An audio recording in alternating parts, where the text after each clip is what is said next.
Fellow Ghanaians, good evening. I've come again for the 10th time into your homes to speak to you about the coronavirus pandemic, share with you information about the fight against the virus, and outline to you the decisions I've taken about the next chapter of our common battle. I thank each and every one of you for the collective and individual effort you have put in to help contain the spread of the disease on our shores.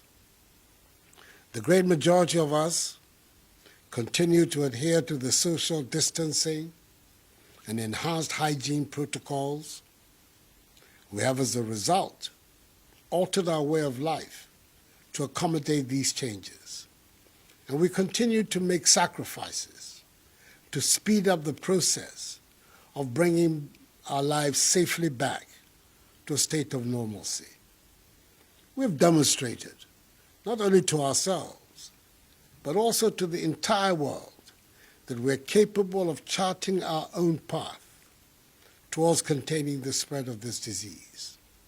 We must all be proud that we have become a reference point for others on how to combat it.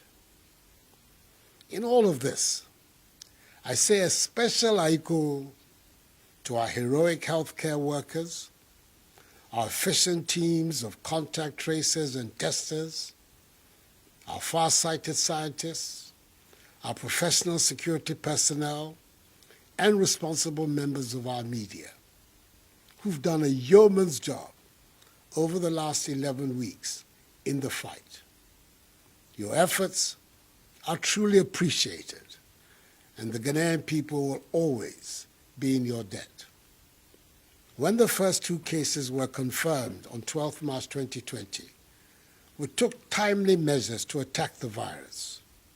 We decided that we would, 1, limit and stop the importation of the virus, 2, contain its spread, 3, provide adequate care for the sick, 4, limit the impact of the virus on social and economic life, and 5, use the opportunity afforded by the emergency to expand our domestic capability and deepen our self-reliance.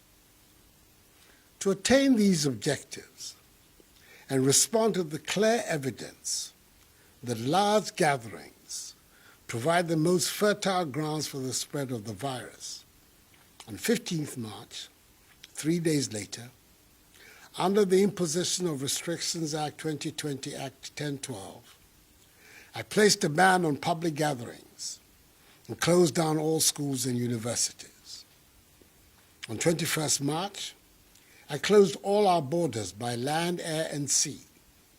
Subsequently, on 27th March, I placed restrictions on movement of persons in the Greater Accra metropolitan area, Tema, Kaswa, and the Greater Kumasi metropolitan area and contiguous districts for a period of 3 weeks.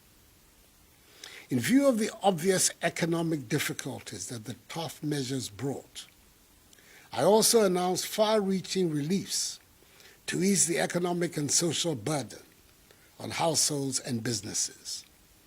These included subsidies on utilities for all, tax reliefs and financial packages for businesses, and incentives for our frontline health workers.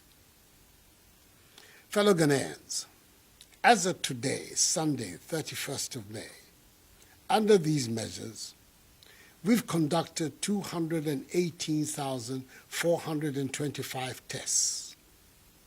The number of positive cases stands at 8,070. 2,947 persons have recovered. 36 have sadly died. 13 persons are severely ill, with 3 critically ill, for which 1 is on a ventilator. And 5,087 are responding to treatment at home, isolation centers, and hospitals. Our hospitalization and death rates have been persistently very low, some of the lowest in Africa and in the world. The Ghanaian people are not dying of the virus in the hundreds and thousands that were earlier anticipated and that are being seen on a daily basis in some other countries. Indeed, we are witnessing a much milder manifestation of the virus in the country than was initially feared. And I dare say that it is the grace of God and the measures taken by government that have produced this result. Our ability to trace, test, and treat persons with the virus has improved considerably. We now have a large army of efficient contact tracers. We've expanded the number of testing facilities from 2 to 10 across the country, and we've increased appreciably the number of quarantine, isolation, and treatment centers. We've lessened our dependence on foreign imports and scaled up significantly domestic production and distribution of personal protective equipment to our healthcare workers, evidence in the provision of 4,440,690 gloves, 3,524,205 nose masks, 62,194 goggles, 109,829 liters of sanitizers, 85,995 head covers, 82,655 gowns, 53,517 medical scrubs, and 43,693 N95 face masks. As I've already said, everything that has been achieved so far would not have been possible without the strong cooperation of you, the Ghanaian people. I know at first hand the devastating impact the measures employed to defeat the virus has had on our social, religious, cultural, and economic lives, as well as on our jobs and the education of our children. And yet, because of love of country, we have borne with them. I know, however, that we cannot live with these restrictions forever, and that is, it is imperative we find a safe way to return our lives to normality, as other nations across the globe are trying to do. This has informed the stakeholder consultations that have occurred over the last few weeks with entities in the health, labor, religious, chieftaincy, educational, hospitality, transport, sports, tourism, and creative arts sectors. These consultations have hinged on an analysis of the data gathered and the adoption of best practices and experiences of other countries that have attempted to move on in the wake of the pandemic. A consensus has emerged from these consultations that we should embark on a strategic, controlled, progressive, safe easing of restrictions to get our lives and economy back to normal.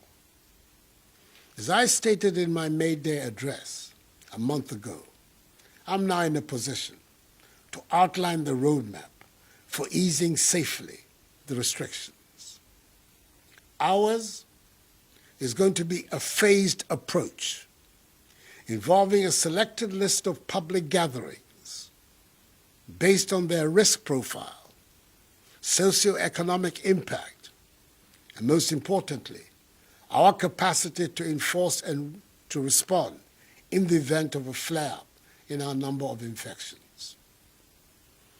So, fellow Ghanaians, with effect from Friday, 5th June, we will begin stage 1 of the process of easing restrictions. An abridged format for religious services can commence.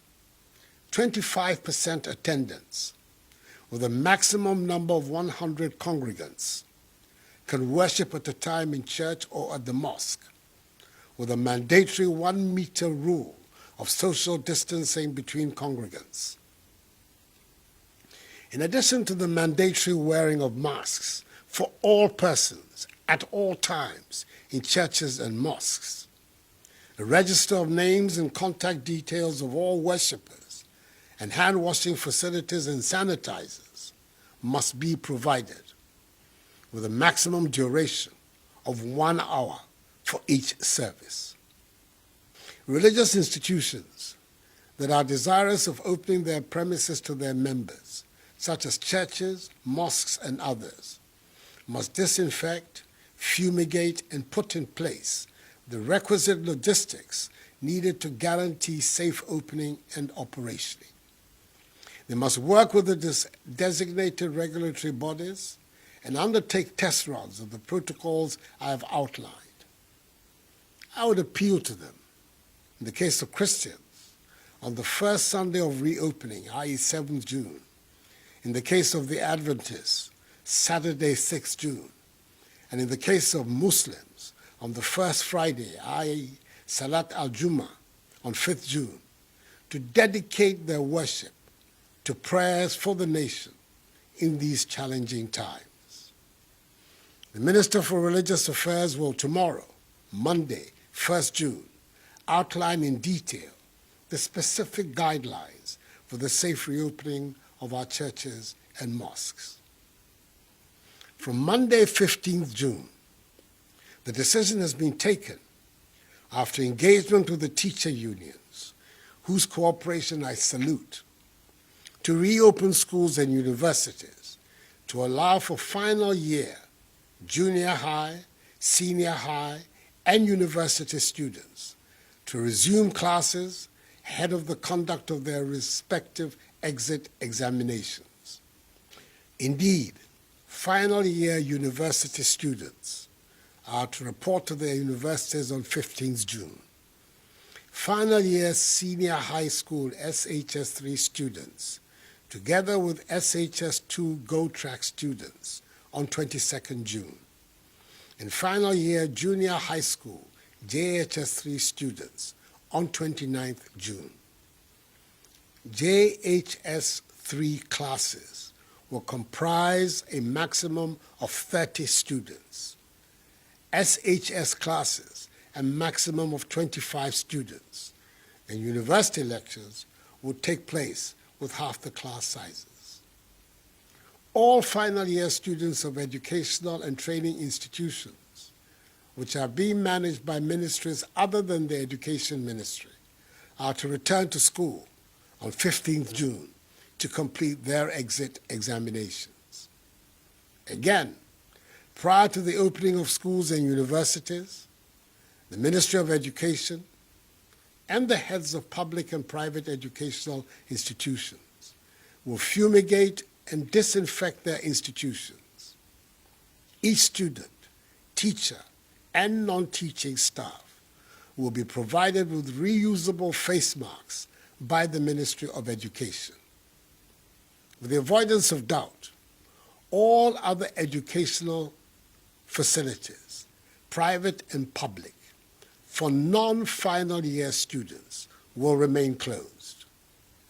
The Minister for Education in the coming days will outline in detail the specific guidelines for the safe reopening of our schools and universities.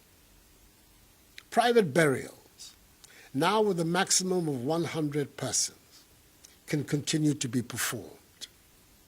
Restaurants providing seated services can operate under appropriate social distancing arrangements and hygiene protocols. Individual, non-contact sports can go ahead. Conferences, workshops, weddings, and political activities, except rallies, can now take place, but with limited numbers, not exceeding 100 persons present, with the appropriate social distancing and hygiene protocols.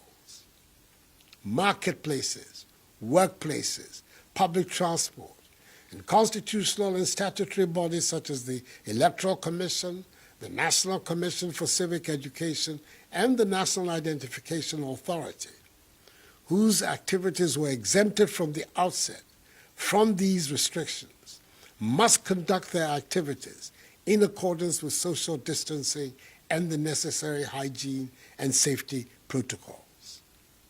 Whilst we step up public education of the protocols and public gatherings, let me also state the regulatory agencies will undertake random checks to ensure conformity with these rules, and the security services will be tasked to enforce them. Should any institution fail to adhere to these directives, its activities will be immediately prohibited and relevant sanctions applied. I have by executive instrument provided for these new directions and extended the suspension of the remaining public gatherings as set out in EI 64 15th March until 31st July. In here, I refer to the suspension of sporting events, nightclubs, cinemas, drinking spots, bars, beaches, festivals, funerals, political rallies, and large religious gatherings such as crusades, pilgrimages, and conventions. Our border by air, land, and sea remains closed until further notice for human traffic. However, given that there are Ghana residents stranded abroad, special dispensation is going to be given for their evacuation back to Ghana, where they will be subjected to the mandatory quarantine and safety protocols. Fellow Ghanaians, it is said that with greater freedom comes greater responsibility. The introduction of this phased opening up of our country means that each and every one of us must continue to remain vigilant and respect the enhanced hygiene and social distance protocols that have become part and parcel of our daily routine over the last 3 months. We cannot afford to let our guard down and ruin the successes we have chalked over this period. Yes, there exists a possibility of a potential surge in infections. As a precautionary measure, we've strengthened further our existing national, regional, and district response teams with the support of the security forces to step up to deal with any eventuality. Over recent weeks, we have learned from the cases at the fish processing plant in Tema and in the Obuasi municipality how to deal with such sudden spikes. We will continue to learn, review, and adjust where and when we need to do so. We will only proceed with this staggered opening up of our country when it is safe to do so. Fellow Ghanaians, now more than ever, we must adhere to enhanced personal hygiene and social distancing protocols. Wash our hands with soap under running water, refrain from shaking hands, and we'll wear our masks whenever we leave our homes. In the Ghanaian context, it has been established that the cases of comorbidity, i.e. underlying health conditions, that are associated with almost all the COVID-related deaths are mainly diabetes and hypertension. The risk factors for these diseases are being overweight, eating refined foods, too much salt and sugar in meals, inadequate physical exercise, excessive alcohol intake, and smoking. It is thus critical that we improve our fitness levels and adopt healthy eating practices that incorporate our local foodstuffs, which boost our immune systems. Persons with these diseases must take extra precautions and take their treatment seriously. I'm calling upon the Ministry of Information, the National Commission for Civic Education, and the media to intensify public education of these protocols and directions. I entreat all religious, traditional, community and opinion leaders to continue to partner with government in engaging, mobilizing, and enforcing adherence to social distancing and personal hygiene practices in their respective communities. Fellow Ghanaians, as I stated in my fifth address to the nation, we will protect people's lives, then their livelihoods. It is this principle that guided the decision to impose restrictions and continues to guide me today. The fact of the matter is that the measures we have taken appear, by the grace of God, to be working. Our healthcare system is so far not overwhelmed, and you, the Ghanaian people, have largely embraced the principles of social distancing, the wearing of masks, and the enhanced hygiene protocols, which are our most effective defenses against the virus. We've learned many lessons from this pandemic. The most obvious is that we have to fortify urgently our public health system. We have committed to the implementation of Agenda 88, that is building, within a year, a fully equipped, functional district hospital for each district that does not have one, and a fully equipped, functional regional hospital for each of the new regions, together with a new regional hospital for the Western region and the rehabilitation of Efia-Kwanta Hospital in 2nd D. We have to empower and increase the number of our healthcare professionals across board. Universal health coverage must become reality for all Ghanaians, not a slogan, for every Ghanaian deserves good health and good health care. We need to focus our energies on ensuring access of poor people to decent housing. We can no longer ignore this basic requirement of social justice. We have to make the things we use and grow the foods we eat. We have to come out of this crisis better, stronger, and more united than before. Ghana, free, united, socially just, self-reliant and productive. That is the Ghana we're going to create together after we have defeated this virus. Enuanom, emre kakrani, yadeɛ ye ama yɛde nhwɛsoɔ bebree aba yɛabrabom, ɛde ahokyerɛ abrɛ yɛ nyinaa. Nanso, yɛme adaroma, nhyehyɛeɛ a yɛde egu kwan mu, ɛyɛ adwuma. Ɛno nti, yɛdu mmerɛ a ɛsɛ sɛ yɛgu nhyehyɛeɛ ne mmara no mu kakra. Yɛnyɛ biribiara prɛko pɛ. Ɛfiri ɛnnɛ ɛkɔ, nipa kakra bɛtumi akɔ asɔre ne masalaakyi. Yɛmba sukuufoɔ a wɔrebɛwie JHS, SHS ne University bɛtumi asan akɔ school akɔwie wɔn sɔhwɛ. Yɛyɛ ntotoyɛ ne hyehyɛ pa a ɛbɛbɔ teacherfoɔ ne yɛn mma ne ho ban. Mesrɛ mo, biribiara mu, ɛsɛ sɛ yɛkɔ so di seminar ne nsuo ɛhohoro yɛn nsa. Yɛmfa sanitizer mpepa yɛn nsa. Yɛnhyɛ mask. Yɛpue kɔ nipa mu a, yɛmma nkwan ɛndeda yɛn ntam. Yɛndidi yɛn ho ni. Ne yɛndi yɛn aduane titiriw. Mesrɛ mo, asɛm a meke, mongye ntom na motaa m'akyi. Na mommoa me, na me nso mentumi mmoa mo. Yɛayerɛ yi abɔ yɛn nyinaa fam. Nti yɛn nyinaa mbom, yɛnsɔre mpagya yɛn ne yɛn man Ghana. Ɛyɛ me mɛ, bɛsaa ne wɔte hefi mu fio.